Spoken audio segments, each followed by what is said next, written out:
Hola, us passo la cinquena part de Medicina i Art i continuo amb el capítol que vam engegar l'altre dia sobre altres alteracions de la salut i deficiències que es poden veure en la pintura i en l'art en general.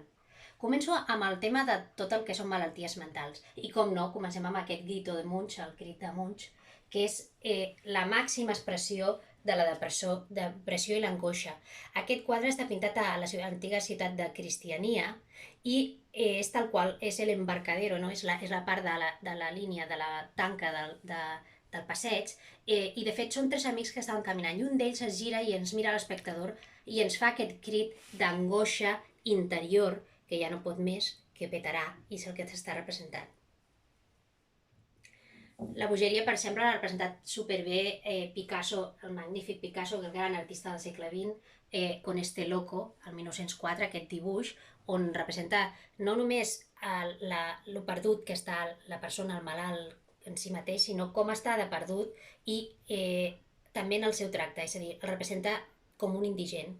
Moltes vegades bogeria i indigència va lligada, desgraciadament. Per sort sembla que la cosa va millor actualment.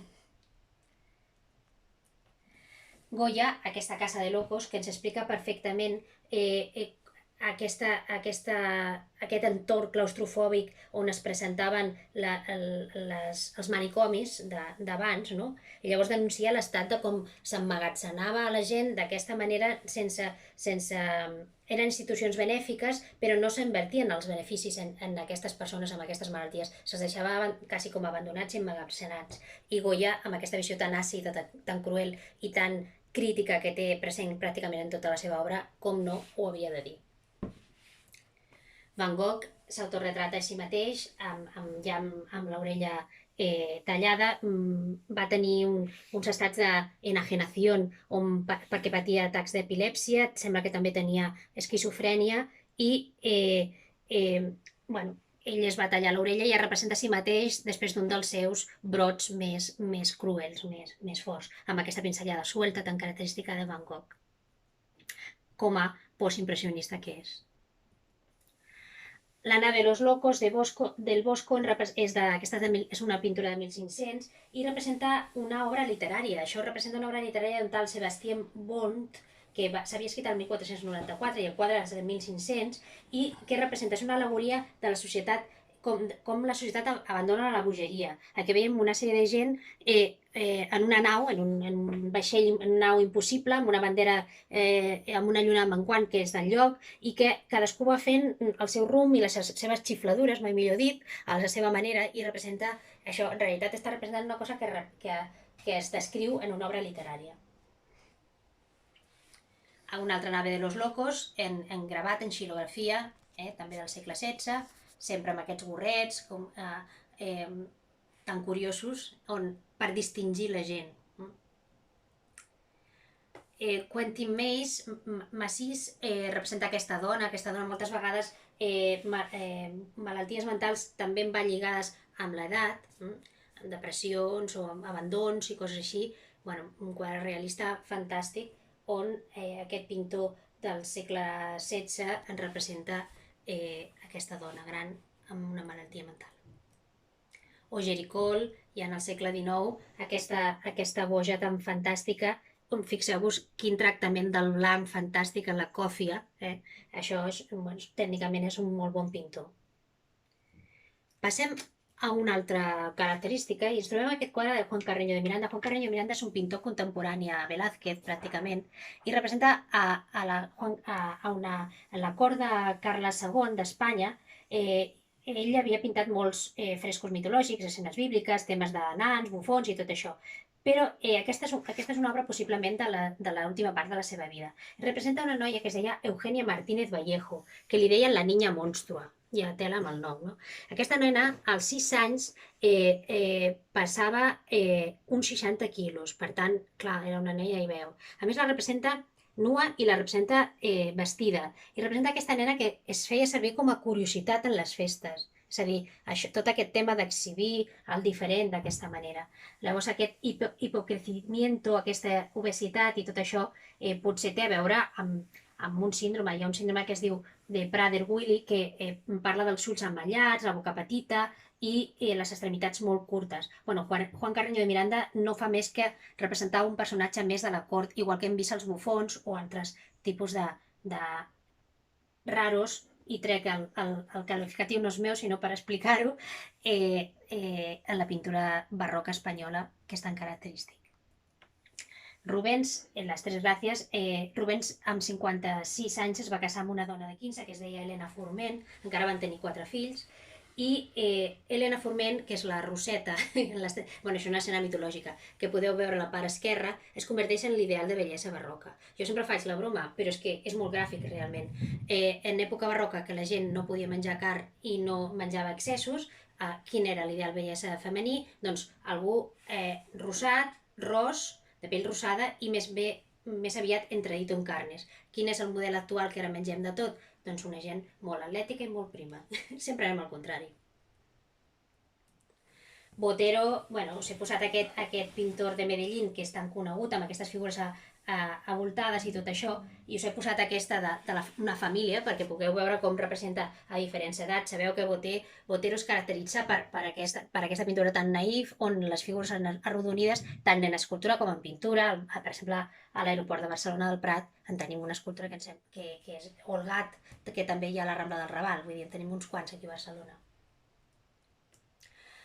Seguint amb l'estela d'aquest gènere espanyol barroc de bufons i tot això, estem a la cort de Felip IV i trobem a Velázquez, que ens representa aquest nen que li deien Lezcanillo, o el enano vizcaíno, que va estar a la cort fins a la seva mort, i llavors aquest noi se'l veu aquí assegut amb un traje de caza, està durant una cacera perquè es reconeix el paisatge és la Sierra de Guadarrama.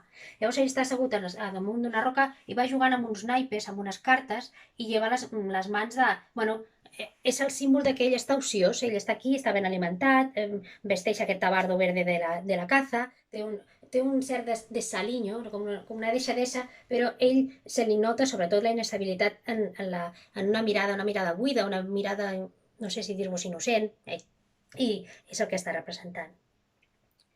Canviem de gènere i ens trobem amb Frida. Frida Kahlo, això és un autorretrat, però Frida té una manera on observa la natura, però sobretot té un gust per tota l'estètica autòctona mexicana i tal.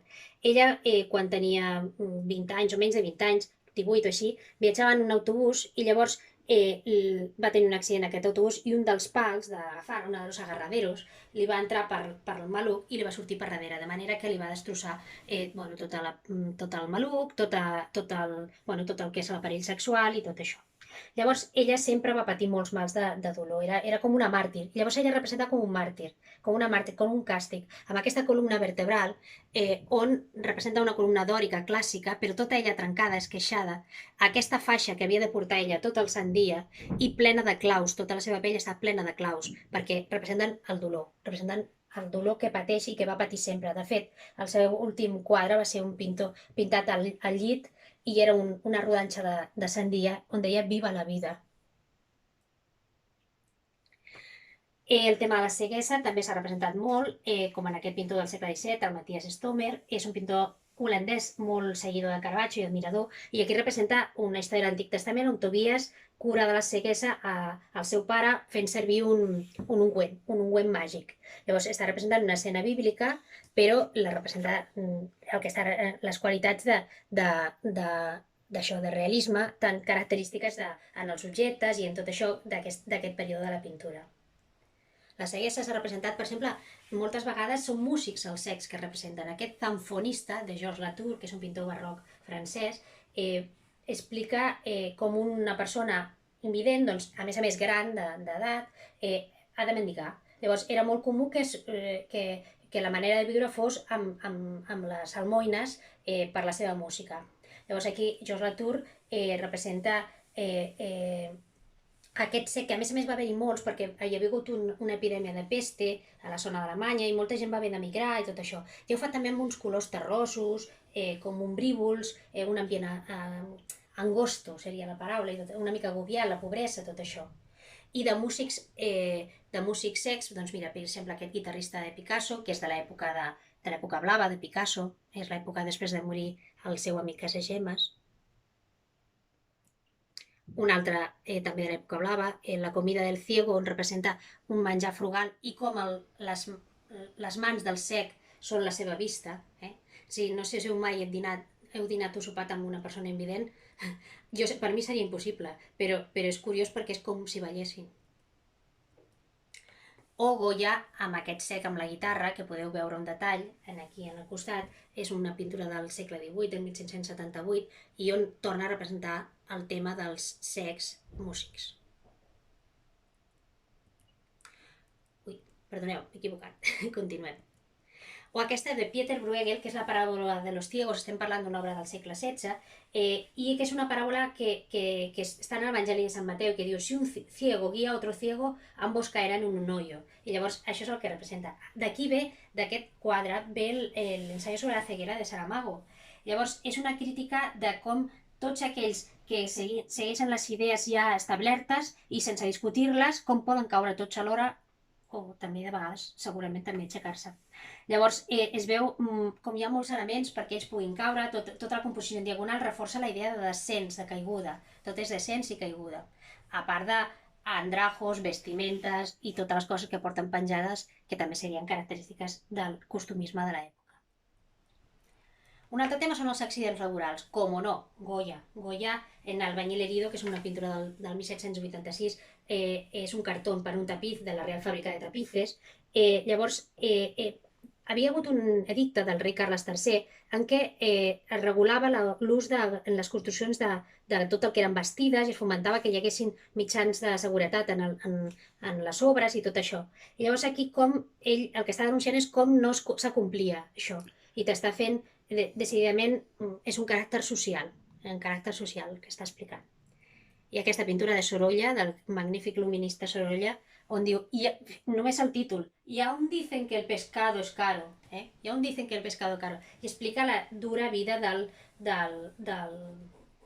us ho diré, del pescador, de la gent que es dedica a la pesca, on veiem dues persones grans que estan curant a un noi jove que ha patit una ferida i que estan en alta mar, no tenen ni metges, no tenen res, però els coneixements dels grans, amb les manos encallecides, són precioses les mans que representa, que fan contraposició amb la pell suau del del noi, explica doncs, com és dura i greu aquesta situació. També la composició contribueix a la inestabilitat en dues diagonals.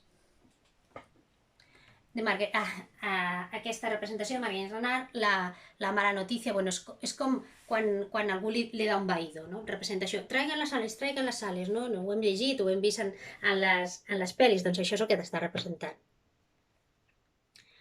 Aquest quadre de Gabriel Mensú, El niño enfermo, no només sense metge, sense cap ajuda, aquí veiem una imatge bastant penosa, no? Veus un nen dèbil amb un cabell pelo ralo, no? Possiblement té anèmia o febre, la papilla o un terret que té al costat, hi ha un mapa, hi ha un crucifix, la mare li està intentant ajudar però és que o tira endavant o no, però és la pena de no poder fer-li res més. Aquesta mare amb nen malalt, de Picasso, també d'època blava, amb aquest predomini cromàtic del blau que també contribueix a la pena, no? Al dolor, a l'angoixa. La mujer hidròpica de Gerrit Dou, que era un alumne avantatjat de Rembrandt i que veiem una dona gran amb un metge que va vestit amb les robes pròpies del seu ofici i mira l'orina en un fràscol, en una ampolla, no? I està observant el color, densitat, acidesa, tot això. I possiblement aquesta senyora el que patia era hidròpsia, que era una malaltia que estava relacionada amb excessos de fluids, és a dir, retenia líquids. Aquest anònim, que és del segle XVIII, que està en Nimes, on veiem un paralític, no sé si un paralític o un malalt de gota, segurament. Això és una persona, si fos un malalt de gotes, possiblement és una persona amb diners i ho patien per el tipus d'alimentació. Els parts, mira, Dios azteca durante el parto. Anirem veient, a uns partos està de cuclilles i representen el dolor de la dona, l'esforç. Veieu la clavícula, fixeu-vos. Altres parts per colombins. Simplement anirem veient més imatges. Preciosa aquestes escultures tan ben polimentades. Per exemple, ja la que esteu veient a la part de dalt és un brodat, el de baix són una escultura accenta i un relleu. A Roma, com no, els parts, fixeu-vos, ja ha canviat la posició de la dona. Aquí la dona ja està reclinada i està ajudada per altres dones. Per tant, estem parlant d'una patrícia, d'una persona amb possibilitats econòmiques.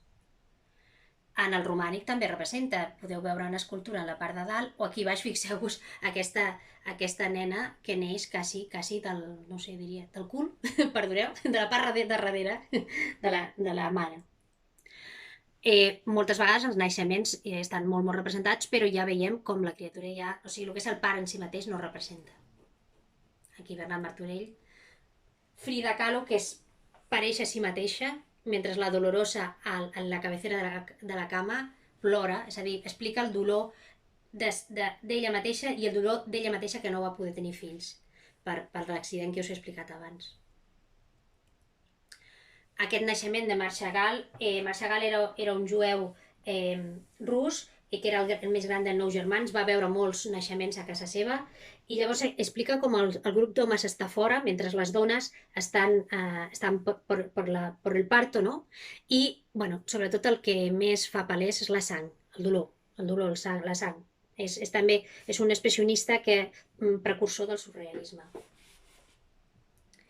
Aquesta l'havia de posar. Eugenio Lucas Velázquez és un pintor contemporani a Goya i es titula La lavativa. Veiem 5 personatges amb una espècie de jeringues enormes, amb aigües milagroses, i que salvaran a un malalt. Bueno, també és una crítica a l'Església, que deia que depèn quines substàncies eren milagroses i tot això. Hi ha com un estil similar a les pintures negres de la Quinta del Sordo de Goya.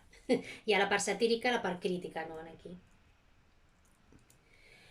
Masaccio, San Pedro sana a los enfermos con su sombra. Si veieu aquesta composició podem veure un Sant Pere i amb la seva ombra, segons va passant, cura a un personatge que està situat al costat i que és paralític. No? Està representant, està a l'església de Santa Maria del Carmine de Florència.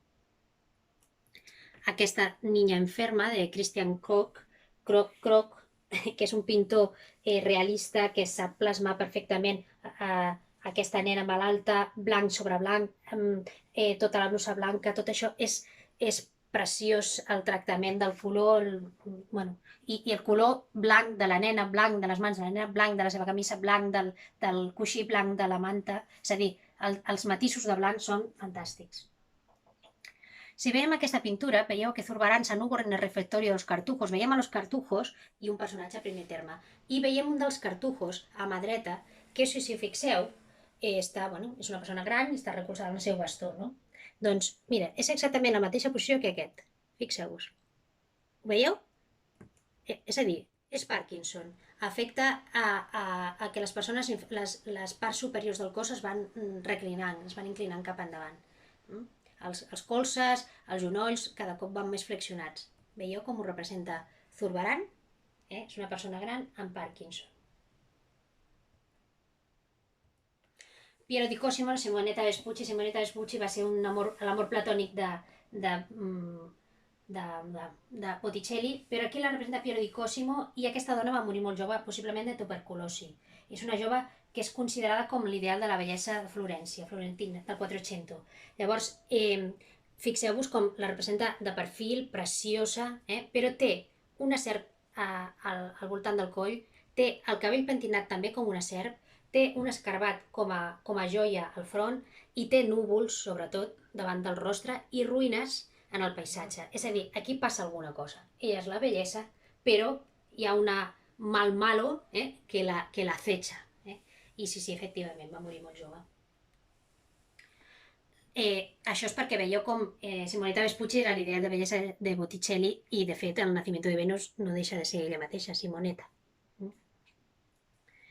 De Almatadema, la enferma, simbolista. De Maïno, com en una guerra, veiem aquí en primer terme, estan curant els soldats. Això és un relat que explica Lope de Vega, un arcabucero herido que està en el pecho, no? que el tracten i tal. O aquesta Contribució de la sangre de Pedro Ferrer Calatayud, ja del segle XX, on es representa tot el tema dels soldats ferits i tot això, que també està molt representat en l'art. I aquí ho deixem i el pròxim dia farem leccions d'anatomia i autòpsies.